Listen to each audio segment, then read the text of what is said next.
ನಮ್ಮ ರಾಷ್ಟ್ರ ಧ್ವನಿ ನ್ಯೂಸ್ಗೆ ಸ್ವಾಗತ. ಅನೈತಿಕ ಸಂಬಂಧದ ಕಗ್ಗಂಟು, ಈರುಳ್ಳಿ ವ್ಯಾಪಾರಿಯ ಕ್ರೂರ ಹತ್ಯೆ, ಪ್ರೇಮಿಯಿಂದ ಕಲ್ಲು ಎತ್ತಿ ಹಾಕಿ ಕೊಲೆ. ಬೆಂಗಳೂರು.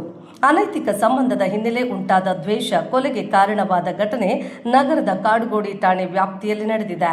ಈರುಳ್ಳಿ ವ್ಯಾಪಾರಿಯಾಗಿದ್ದ ರಾಮಚಂದ್ರ ರೆಡ್ಡಿ ಮೃತ ಅವರನ್ನು ಹರೀಶ್ ಎಂಬಾತ ಕಲ್ಲು ಎತ್ತು ಹಾಕಿ ಹತ್ಯೆ ಮಾಡಿದ್ದಾನೆ. ಮೂಲತಃ ತಮಿಳುನಾಡಿನ ನಿವಾಸಿಯಾಗಿದ್ದ ರಾಮಚಂದ್ರ ರೆಡ್ಡಿ ಈರುಳ್ಳಿ ವ್ಯಾಪಾರದ ನಿಮಿತ್ತ ಆಗಾಗ ಬೆಂಗಳೂರಿಗೆ ಬರುತ್ತಿದ್ದ. ಈ ವೇಳೆ ಮಹಿಳೆಯೊಬ್ಬಳ ಜೊತೆ ಪರಿಚಯ ಬೆಳೆದು ಕಳೆದ ಕೆಲವು ವರ್ಷಗಳಿಂದ ಇಬ್ಬರ ನಡುವೆ ಅನೈತಿಕ ಸಂಬಂಧ ಮುಂದುವರೆದಿತ್ತು. ಬೆಂಗಳೂರಿಗೆ ಹೋಗಿ ಬರುತ್ತಿದ್ದ ಎಂದು ತಿಳಿದು ಬಂದಿದೆ. ಅವರಿಬ್ಬರ ನಡುವೆ ಪ್ರೀತಿ ಆರಂಭವಾಗಿತ್ತು. ಆದರೆ ರಾಮಚಂದ್ರ ಮನೆಗೆ ಆಗಾಗ ಬರುತ್ತಿರುವುದು ಹರೀಶ್ಗೆ ಅಸಹ್ಯವಾಗಿತ್ತು. ಈ ಸಂಬಂಧದ ಬಗ್ಗೆ ಅವನಲ್ಲಿ ದ್ವೇಷ ಮೂಡಿತ್ತು. ರಾತ್ರಿ ಸುಮಾರು 8 ಗಂಟೆ ಸುಮಾರಿಗೆ ಮಹಿಳೆಯ ಮನೆ ಸಮೀಪದ ದೇವಸ್ಥಾನದ ಬಳಿ ಮಲಗಿದ್ದ ರಾಮಚಂದ್ರ ರೆಡ್ಡಿಯ ಮೇಲೆ ಕಾಡುಗೋಡಿ ಪೊಲೀಸರು ಪ್ರಕರಣ ದಾಖಲಿಸಿಕೊಂಡು ಆರೋಪಿ ಹರೀಶ್ನನ್ನ ಬಂಧಿಸಿದ್ದಾರೆ. ಈ ಸಂಬಂಧ ತನಿಖೆ ಮುಂದುವರೆದಿದೆ. ಕ್ಷಣ ಸುದ್ದಿಗಾಗಿ ವೀಕ್ಷಿಸಿ ನಮ್ಮ ರಾಷ್ಟ್ರ ಧ್ವನಿ ನ್ಯೂಸ್ ಕನ್ನಡ. ಕಳ್ಳತನ ಮಾಡಲು ಯೂನಿಫಾರ್ಮ್ ಹೊಲಿಸಿಕೊಂಡಿದ್ದ ಆರೋಪಿಗಳು. ವಿಮಾನದಲ್ಲಿ ಬಂದು ಕಾಪರ್ ವೈರ್ ಕಳ್ಳತನ ಮಾಡುತ್ತಿದ್ದ ಆರೋಪಿಗಳ ಬಂಧನ.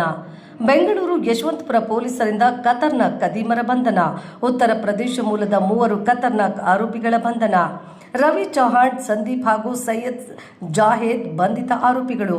3 ಆರೋಪಿಗಳು ಉತ್ತರ ಪ್ರದೇಶ ಮೂಲದ ಆರೋಪಿಗಳು. ಬಿಎಸ್ಎನ್ಎಲ್ನ ಮಾಡ್ಯೂಲ್ ಹಾಗೂ ಕಾಪರ್ ವೈರ್ಗಳನ್ನು ಮಾತ್ರ ಕದಿಯೋ ಖದೀಮರು. ಬಿಎಸ್ಎನ್ಎಲ್ ಸಿಬ್ಬಂದಿ ರೀತಿಯಲ್ಲಿ ಬಂದು ಕಳ್ಳತನ ಮಾಡುತ್ತಿದ್ದ ಆರೋಪಿಗಳು. ದಿನಕ್ಕೊಂದು ರಾಜ್ಯದಲ್ಲಿ ಕಳ್ಳತನ ಮಾಡುತ್ತಿದ್ರು. ಅದರಲ್ಲೂ ಕಳ್ಳತನ ಮಾಡೋಕೆ ಮುನ್ನ ಫ್ಲೈಟ್ನಲ್ಲಿ ಬಂದು ಕಳ್ಳತನ ಮಾಡುತ್ತಿದ್ರು. ಕಳ್ಳತನದ ನಂತರ ಟ್ರೈನ್ನಲ್ಲಿ ಮಾಲ್ ಹಾಕಿ ಪರಾರಿಯಾಗುತ್ತಿದ್ರು. ಕಳ್ಳತನ ಮಾಡಲು ನೀಲಿ ಬಣ್ಣದ ಯೂನಿಫಾರ್ಮ್ ಹೊಲಿಸಿಕೊಂಡಿದ್ದ ಆರೋಪಿಗಳು. ಟೆಲಿಫೋನ್ ಸಿಬ್ಬಂದಿ ರೀತಿಯಲ್ಲಿ ಡ್ರೆಸ್ ಮಾಡಿ ರಿಪೇರಿ ಮಾಡುವ ರೀತಿಯಲ್ಲಿ ಬರುತ್ತಿದ್ರು. ಫುಟ್ಪಾತ್ನಲ್ಲಿ ಅಳವಡಿಸಿರುವ ಬಿಎಸ್ಎನ್ಎಲ್ನವರು ಟೆಲಿಫೋನ್, ಲ್ಯಾನ್ ಹಾಗೂ ಇಂಟರ್ನೆಟ್ಗೆ ಅಳವಡಿಸಿರುವ ಕಬ್ಬಿಣದ ಪಿಲ್ಲರ್ ಒಡೆಯುತ್ತಿದ್ರು. ಪಿಕಾಸಿ, ಸುತ್ತಿಗೆ, ಸ್ಕ್ರೂ ಡ್ರೈವರ್ ಹಾಗೂ ಕಟ್ಟರ್ ಬಳಸಿ ಒಡೆದು ಕಳ್ಳತನ ಮಾಡುತ್ತಿದ್ರು.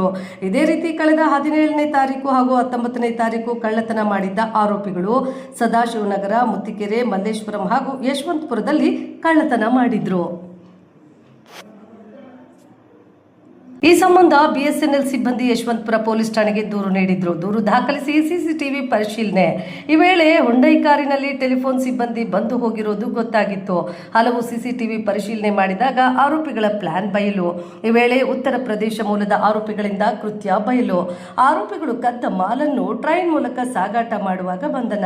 ವಿಚಾರಣೆ, ಕಾಪರ್ಗೆ ದುಬಾರಿ ಅಂತ ಕಳ್ಳತನ ಮಾಡುತ್ತಿದ್ದಾಗಿ ಬಾಯ್ಬಿಟ್ಟ ಆರೋಪಿಗಳು.